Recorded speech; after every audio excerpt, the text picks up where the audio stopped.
Údarás na Gaeltachta's role as a regional development authority is to stimulate job creation by supporting and encouraging the development of enterprise in the Gaeltacht.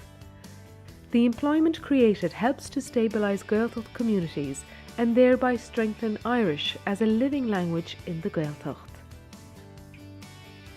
We do this by attracting new investment, nurturing existing businesses, developing modern business infrastructure and enhancing the skills base of the Gaeltacht community.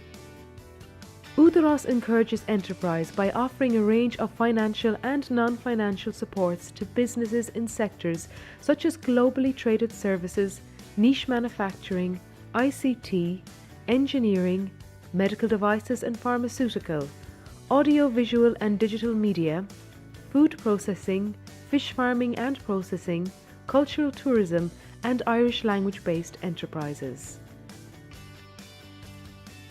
There are currently 7,000 people employed in Údarás na Gaeltachta supported companies throughout the Gaeltacht.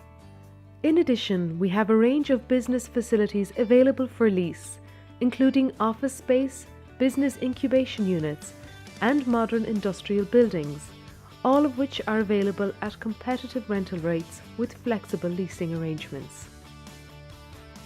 Through our network of regional offices, we ensure that businesses throughout the Gaeltacht areas have access to professional advice, assistance and support programs. So if you're looking to start up, develop, expand or relocate your business, Údarás na Gaeltachta may be able to assist you. Contact us at any of our regional offices for further information.